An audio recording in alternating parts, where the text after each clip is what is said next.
saja orang letak je jenazah kita ni. Orang mula tutup saja liang lahat kita. Malaikat yang berdiri ni menunggu je ke bumi jenazah kita sampai pagar lutut je.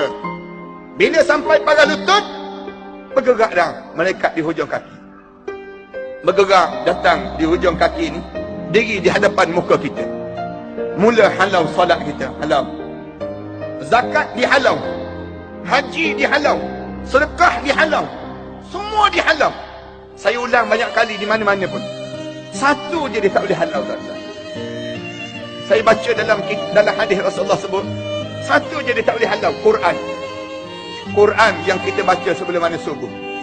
Innal Quran al-fajr kana mashhuda. Quran yang dibaca sebelum mana subuh akan menjadi peguam bela pada seorang bila kalian berada dalam kubur nanti. Ada orang tanya, kena baca sebelum subuh ke Ustaz? Ya, bangun sebelum subuh. Orang mukmin ni orang yang bangun sebelum mana subuh. Bangun sebelum daripada saat subuh itu sampai. Kita bangun dan kita baca Quran. Saya nak pesan pada ayah-ayah saya, abang-abang saya, dan kepada sebaya dengan saya, supaya kalau kita dah berusia 40 tahun ke atas, belajarlah bangun untuk kita menunggu saat subuh datang. Kita tunggu saat tersebut baca Quran. Bila kita boleh baca Quran sebelum mana subuh, percayalah dan yakinlah, dalam kubur nanti, bila nak dihalau semua tersebut, Quran tak boleh halau. Bila Quran tak boleh halau, malaikat muka dan laki tanya, siapa engkau? Katanya Quran. Aku Quran yang dia baca sebelum mana subuh setiap hari. Dia baca dan aku menjadi peguam bela pada dia sekarang. Kalau kamu nak tanya, kamu tanya aku. Jangan kamu tanya pada dia. Jangan tanya pada dia. Kerana aku menjadi peguam bela untuk dia. Dan bila ditanya, lalu yang ni satu saja yang saya jumpa, saya baca dan saya belajar daripada guru-guru saya pun sebut, Quran menjadi satu kekuatan sebelum mana subuh di kalangan kita untuk kita baca setiap hari. Mulalah kita berada di saat itu, mula ditanya. Soalan ditanya. Soalan yang pertama ditanya, ma rabbuka? Ma rabbuka? Tanya soalan ma rabbuka ni. Bila tanya soalan ma rabbuka, mulut ni tenganga terus, kata Rasul. Mulut setiap kita ni tenganga. Tenganga nak jawab. Bila nak jawab, sahabat-sahabat tanya Rasulullah, ya Rasulullah, tenganga mulut ni macam kita nganga sekarang ke Rasulullah? Rasulullah kata, ya, macam sekarang. Katanya Rasulullah, saat itu roh mula dimasukkan pada bahagian kepala kamu. Ada satu riwayat kata di bahagian bawah kepada yang disebut dengan dagu kamu. Digambarkan demikian. Roh ni rasa macam sekarang ke Rasulullah? Rasulullah kata, ya, rasa macam sekarang. Bila sampai saja di paras dada ni, roh kita nampak tanah depan kita. Kita nampak keadaan yang berlaku ni. Ditanya terus, ma rabbuka? Mulut nganga. Orang mukmin bila dengar soalan ma rabbuka, dijawab terus, Allahu Rabbi. Jawab bila sebut Allahu Rabbi, ada setengah orang mukmin satu soalan ni je dia tanya. Sebut saja Allahu Rabbi, lapang terus dada, lapang terus kubur dia. Kubur ni mula berubah. Lapang kubur dia, mula meluas kubur ni, nampak hijau saja terus. Dalam keadaan rumput mula tumbuh terus. Rumput-rumput mula tumbuh. Saat inilah malaikat munkar dan nakir akan letakkan seorang sandar kat dinding dalam kuburan.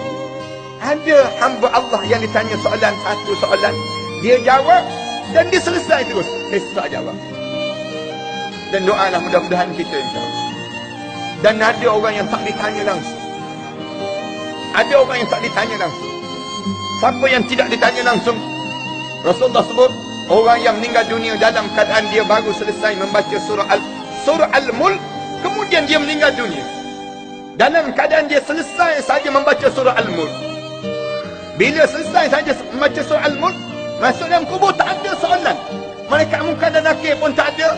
Yang disebut dengan pertanyaan tak ada. Azab kubur pun tak ada. Kubur dia berubah menjadi taman pada taman-taman surga. Satu saya ulang banyak kali, tolong hafal surah Al-Mulk. Surah yang paling senang untuk kita hafal. Tak panjang pun, 30 ayat dia. Biar di bibir kita di surah Al-Mulk. Surah Al-Mulk ni, Tabarakalladzi biyadihil mulk wa huwa ala kulli syai'in qadir. 30 ayat je. Hafal. setiap hari ni baca surah Al-Mulk dalam hidup kita. Ada orang ditanya soalan, 2 soalan. Dalam riwayat sebut 2 soalan. Ma rabbuka? Ditanya soalan yang kedua. Man hadzal rajul? Siapa lelaki ini? Ditanya tentang Rasulullah. Wa ma nabiyuka? Bila dia jawab Muhammad nabiyyi, rasuli, disebut demikian. Bila sebut saja Nabi Muhammad, lapang terus kubur dia. Ada orang ditanya 5 soalan. Ma rabbuka? Wa ma nabiyuka? Wa ma dinuka? Wa ma qiblatuka? Wa ma... Bila tanya saja soalan demikian, dia pun jawab Allahu Rabbi, Al-Quran Kitabi. Jawab 5 soalan, kubur dia lapang terus. Kubur dia jadi lapang. Kubur dia sudah menjadi raudah. Bila disandarkan ke dinding, sandar saja ke dinding, melurut saja kain kapan itu turun. Kita pun tengok, Allah, meninggal dunia dah aku ya Allah. Meninggal dunia dah aku ya Allah. Mereka kata, cuba kamu tengok tu. Tengok keadaan hari ni. Saat mana mentari nak tenggelam, matahari nak tenggelam ni, mereka tunjuk. Cuba tengok matahari yang tenggelam. Dia pun tengok.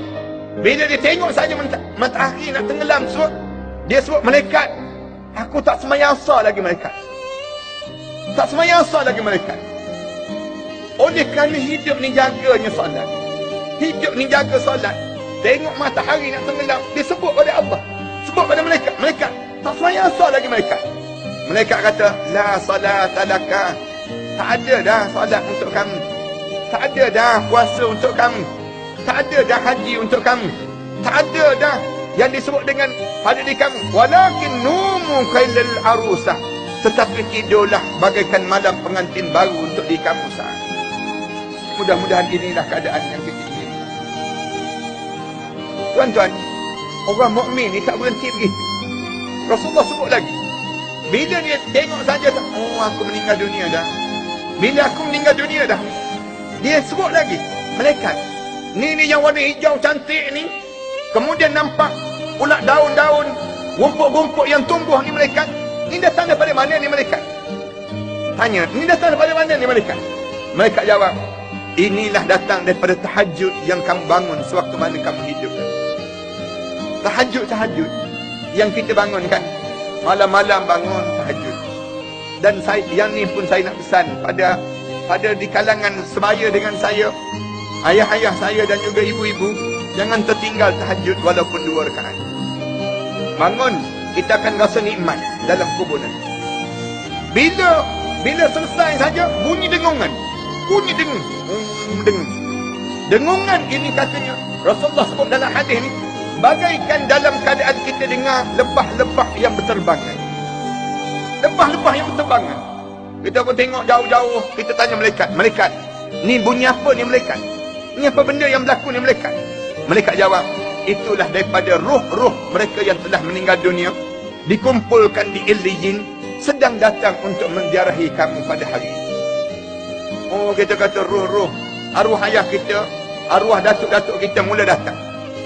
Dan kita dengar satu hadis tu disebut, dengar saat mana orang tu bercakap, roh-roh ni bercakap, biar dia penat lagi tadi, penat, mati tu belum habis lagi, dia belum habis lagi rasa kematian tadi, penat tadi, biarkan dia jawab terus, tak, saya tak penat, mari dekat, mari tengok saya ni, cuba tengok saya ni, tengok kain kapan saya ni, kamu tahu tak siapa yang pakai kain kapan untuk saya tadi?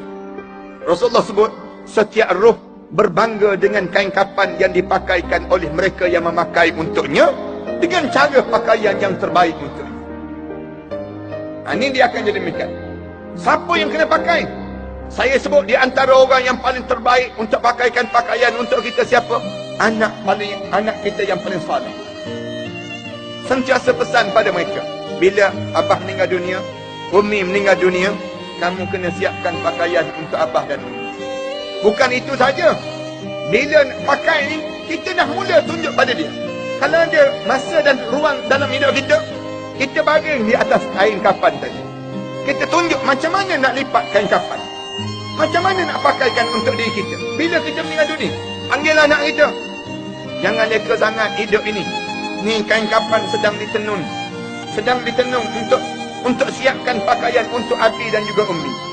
Tunjuk pada anak-anak kita. Bila kita baring saja atas kain kapan tersebut, baring tunjuk pada dia. Kemaskan kain kapan ni macam ni.